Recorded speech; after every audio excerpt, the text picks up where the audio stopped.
नमस्कार, आप देख रहे हैं हमारा विवेक न्यूज। मैं हूं आपके साथ आपका अपना विपिन सिंह भदौरिया और आज हम मौजूद हैं भाजपा नेता हरिंदर चौधरी के निवास स्थान पर। और आज हमसे बात करने के लिए हमारे साथ मौजूद हरिंदर चौधरी। पहले तो मैं हरिंदर चौधरी जी का बहुत बहुत धन्यवाद करूंगा।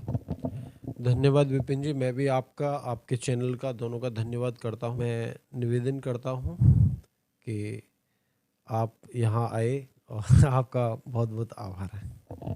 हरिंदर चौधरी जी, इसी से चलते एक राजनीति की बात करते हैं कि भाजपा सरकार जो इतनी बहुमत से आई है, तो कहीं ना कहीं अपने आप में ये ऐतिहासिक जीत रहा और कल शपथ ग्रहण का कार्यक्रम है, तो आप इसको किस नज़रिए से देखते हैं? देखिए, कहीं ना कहीं ये कार्यकर्ताओं की जीत है। भारतीय जनता पार्टी का परिवार बहुत विशाल परिवार है और बहुत ही मेहनती परिवार है। हर कार्यकर्ता ने एड़ी चोटी का जोर लगाकर समाज में गए और जो हमारी सरकार ने कार्य किए हैं उन सबको मतलब जो है समाज तक, जनता तक पहुंचाया है। और जनता ने उसी पे हमें वोट दिया है, विकास पे वोट दिया है।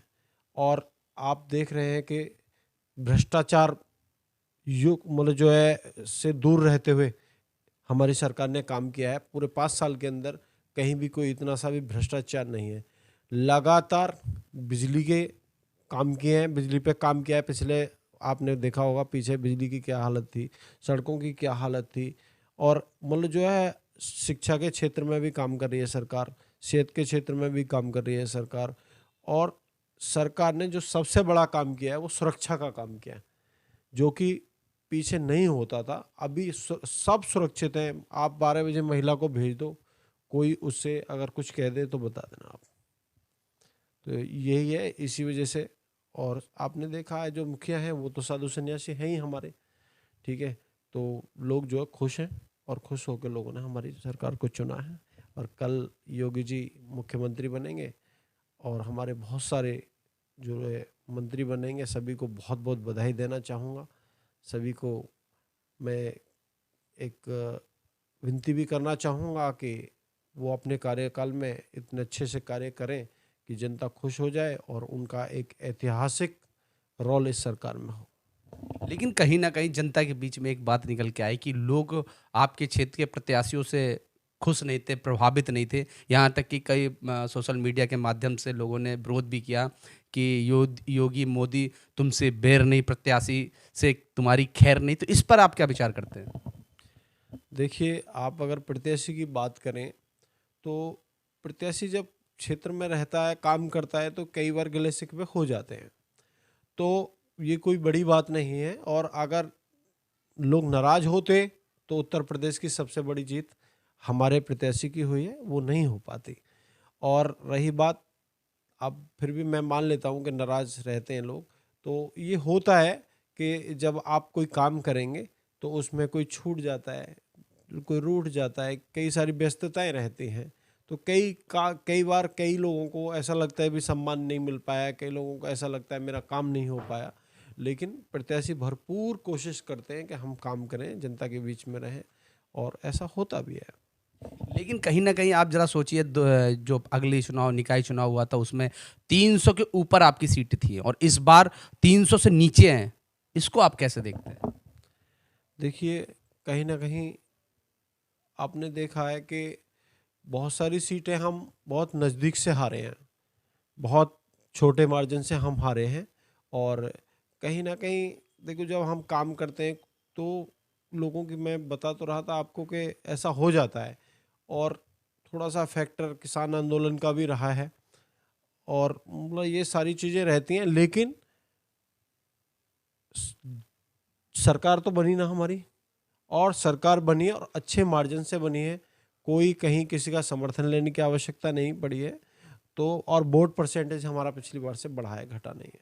ये बड़ी बात है हमारे लिए। जैसा कि आपने देखा, इस समय जो एक मूवी चल रही है द कश्मीर फाइल्स मूवी जो चल रही है क्षेत्र में, और इसका प्रमोशन शायद हमारे देश के प्रधानमंत्री मोदी जी ने भी किया है, तो अपने आप में ये मूवी बहुत बेहतरीन हो जाती है। लेकिन आप इस मूवी को किस नज़रिए से देखना चाहते हैं? देखिए, इस मूवी को मैंने भी देखा है। और इस मूवी को देखने के बाद बहुत पीड़ा होती है।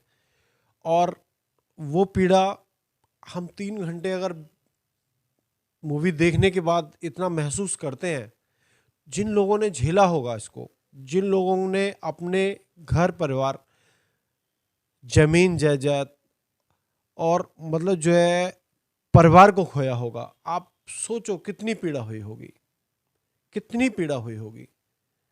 मैं तो यही कहना चाहूँगा कि बहुत ही पीड़ादायक है ये, लेकिन एक संदेश है इसके अंदर, एक संदेश है और उस संदेश को हर व्यक्ति को समझना चाहिए।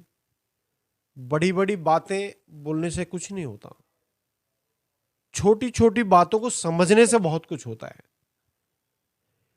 छोटी छोटी बातों को समझने का आश्रय है कि दूसरे लोगों की उन बातों को सोचो कि उन्होंने किस तरीके से हमें धीरे से आए, धीरे से रहे। कश्मीर तो कश्मीरियों का था, वहां उनका क्या था और उन्होंने किस तरीके से उसको कब्जा लिया। तो मैं तो चाहूँगा कि मेरा एक निवेदन है अपनी भारत सरकार से कि सबसे पहले तो जनसंख्या का कानून आना चाहिए और ऐसा दोबारा ना हो, ये हर नागरिक की भी जिम्मेदारी है।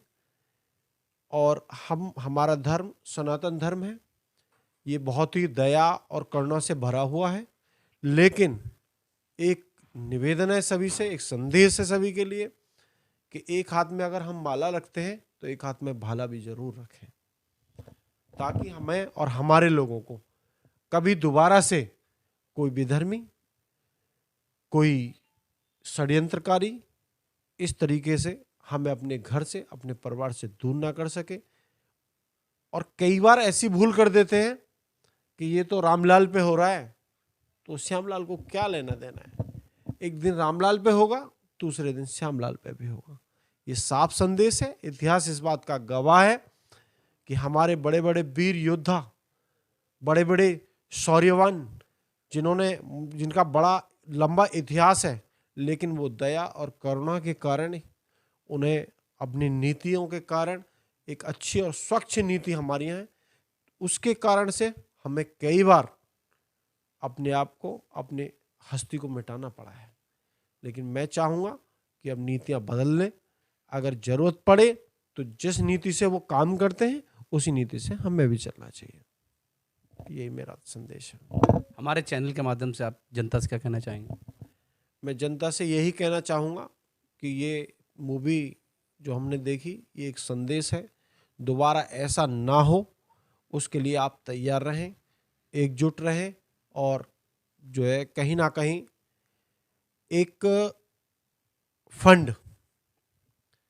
फंड जरूर ऐसा यूज करें, रखें नहीं, यूज करें, जिससे कि हमारे बच्चे सशक्त हों, शारीरिक बल उनके अंदर रहे और मतलब जो वो समय पे काम भी आए, उनके हथियार चलाने सीखें, सारी चीज़ें जैसे हम ड्राइवरी सीखते हैं ऐसे हथियार चलाना भी सीखें, क्या दिक्कत है इसमें।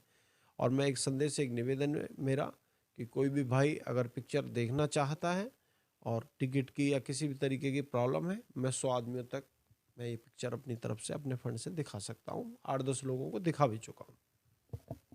ये हैं हरिंदर चौधरी, जिन्होंने अपने मन से कहा है कि 100 लोगों के लिए मैं टिकट की व्यवस्था कर सकता हूँ, लेकिन वो टिकट उनके ही लिए हैं जो इस लायक हैं, जो टिकट नहीं ले सकते और इस मूवी को देखना चाहते हैं। हाँ।